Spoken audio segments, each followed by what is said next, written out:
Do you have a dropshipping business or you're looking to actually start dropshipping online? If you are, then keep watching this video because I'm going to share with you the top things that you must avoid at all costs to prevent yourself from getting sued by other people and paying a hefty fine.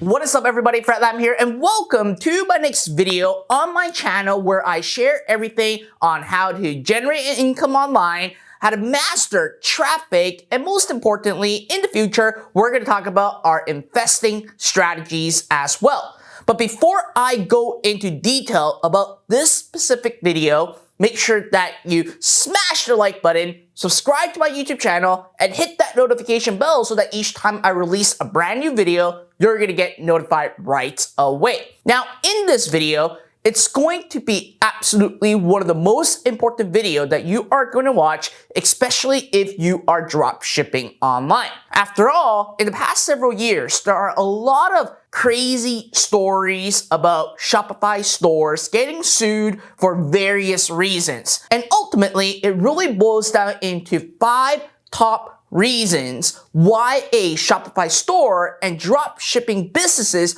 are getting sued. And I'm going to share with you exactly what they are so that you do everything you can to avoid them so that you don't obviously get in trouble or pay a hefty fine.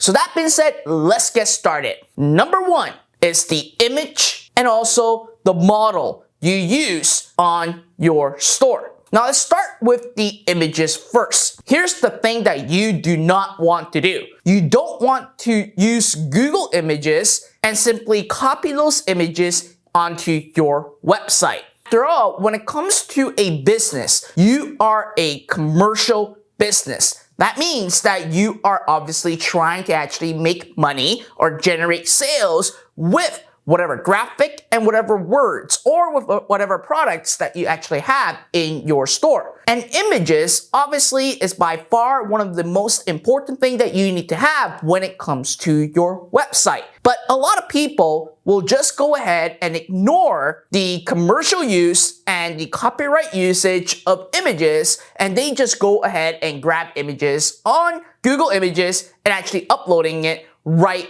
into their website. If you actually do that, guess what? The owner of that photo or image can simply sue you or send you a cease and desist letter, which can get pretty ugly. So what should you do when it comes to image? Well, you should be using image, but you should be using royalty-free images. Websites like Pexels.com, Pixabay.com are 2 that I highly recommend you to actually check out because they actually have a huge database of free royalty images. As long as you reference back to them and give the credit to the owner, you are going to be fine. Now, to be extra safe, I do ask you and encourage you to actually probably buy photos from iStockPhoto.com or places that you actually pay money to actually get the usage rights of the images. That way, you are obviously paying for the images so that you are not going to get into any trouble at all. But for beginners, you can actually look into free royalty images. Now, to take a step further with images, I know that a lot of people are trying to actually drop ship clothings or drop ship simply swimsuits online. Now, if that's the case, it's fine. However,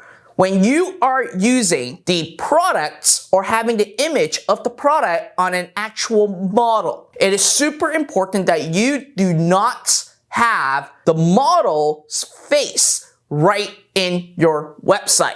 After all, the face is really the person's brand. And if you simply just grab the images on AliExpress or from your vendor that actually has a model's face and showcase the product of the model wearing your product, guess what? That is a huge red flag. What you actually wanted to do is to really have up to here. So when it comes to the actual image, I'm not showing you everything. You want to actually have it here. You don't want to show the entire face because there are countless cease and desist and also lawsuits when it comes to the actual model's face showing on a dropshipping store and actually having the owner get in trouble. Now, at the same time, if you are into print on demand, you can actually use websites like Placeit.net to actually have the graphic on those models, and because you obviously invested into Placeit.net, then you don't have to pay a fee and you are obviously going to avoid getting yourself in trouble. Now, number 2, the second thing that you want to obviously make sure that you do to avoid getting yourself in trouble is simply avoid selling replica products. Now, what are replica products? It's actually very common for those of you that are selling in watches space. So people that actually sell a watch. Now, there are actually a lot of replicas, although it is not the actual brand, but the design is overall looking the same. And if the design is actually the same, despite the fact that the name is different, it's simply a replica. And if you actually sell replica products, man, I can tell you, it's very, very, very dangerous. So whatever product that you're selling in the watch space or in the accessory space, make sure that you simply do your due diligence and ensure that the design is not being copied into the dropshipping product. If it is, avoid selling it at all costs. Even though it looks gorgeous, it looks nice, and it can sell very well, you still want to actually avoid it at all costs. Which goes to number 3. The third is avoid selling trademark and patent pending products. This is super important. First, let's talk about trademark products. Very self-explanatory. Anything to do with Marvel, Disney, Harry Potter, anything that is simply or even Pokemon or Dragon Ball, avoid selling those products. Let me tell you, yes, it is a lucrative business for you to actually sell those trademark products, given the fact that you see it on AliExpress, you think that you can drop ship it, but ultimately that's a no. Yes, you can make a lot, and I mean a lot of money when you actually sell these trademark brands and the products, even when you see it on AliExpress. But listen, don't get that blindfold you, because if you actually sell anything related to these top brands like Marvel, Disney, Pokemon, Dragon Ball, Harry Potter, Star Wars, it can get super, super, super ugly. And you will not be able to obviously like the lawyers from these guys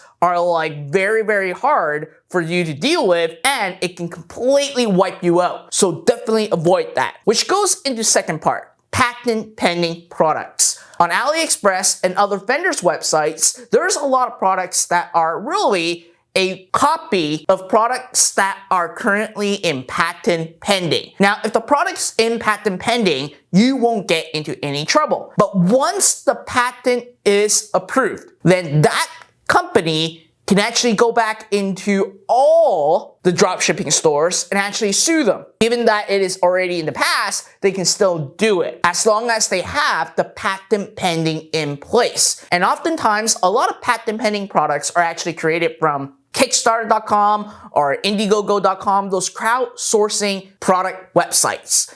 And oftentimes, there are vendors or manufacturers that try to actually copy it and then sell it into the platform that you can actually sell it. So one thing that you need to do is do your due diligence and actually search up the patent pending database online to ensure that whatever product you're selling is not in a patent pending or it has a patent on it. So now let's move on to number 4. Number 4 is simply avoid selling personal care products. Now, I'm not saying that don't sell makeup brushes and all those sell fantastically well. But where I'm leading to you is personal care products that actually are put on the skin, like skincare, lipstick, or even consumable products that people actually inject. Listen, those products, absolutely avoid it. In the North America, in the United States, there's something called the FDA. In Canada, there's something called Health Canada. They are super strict with regulations when it comes to anything that is put on the face or anything that people actually eat. and ingest. And I know that there are a lot of vendors around the world that actually sell or let you drop ship products that simply are for makeup or for health use. Again, if you don't have any knowledge, don't sell in that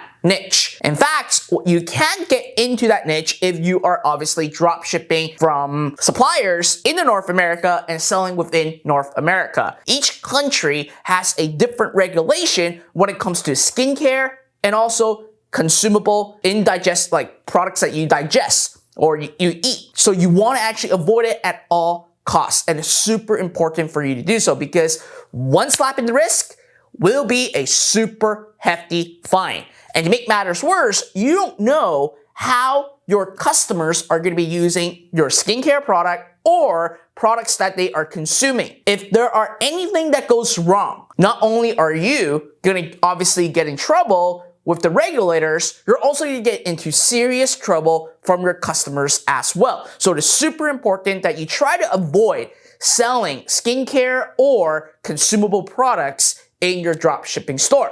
The last piece, again, it really opens up a lot of importance when it comes to running your drop shipping store. And a lot of people will know that this is the basic, but I want to be very upfront and honest with you. Number 5 is you're not refunding your customers. Listen, we need to refund our customers when it comes to products that you are selling. So at the end of the day, if a customer comes to you and say, hey, I see that on your website you have a 30-day refund policy, I want to actually refund the product now, you got to make sure that you actually refund that product and refund the money back to your customer. Because if you start to actually get a lot of customers starting to complain, it's going to be a huge issue. Number 1, you're going to get a lot of chargebacks, which means you're going to pay additional fee to the bank because of the chargeback. Number 2, when you have too many chargebacks, you will get shut down from processing orders online. And last but not least, when there are a lot of people that are asking for a refund and you don't refund them at all, guess what? You can actually get out of business pretty quickly if they actually go against you and actually post online and do all these craziness. So at the end of the day, you want to make sure that you treat your customers right. And if there are anything in regards to returns, refunds, or exchange, make sure you honor that. Now, again, I'm not trying to be a negative Nancy over here and actually share with you all these scary things when it comes to drop shipping online. I'm just sharing these with you because I want you to obviously be informed and also know exactly how to do drop shipping the right way. And I don't want you to get in trouble. After all I want is you to actually have success. And the more success that you're having, the more excitement that I actually get at the same time. So again, rewatch this video if you obviously have been running a Shopify store or dropshipping store or you're looking to start one. Rewatch this, make sure that you avoid all 5 of these at all costs. Other than that, listen, I have tons of other videos on my YouTube channel that talks about dropshipping, Shopify, traffic generation, and all those other amazing things. Make sure you check it out. And before we say goodbye, make sure that you smash the like button, subscribe to my channel, and hit that notification bell so that each time I release a brand new video, you're going to get notified right away. Till next time.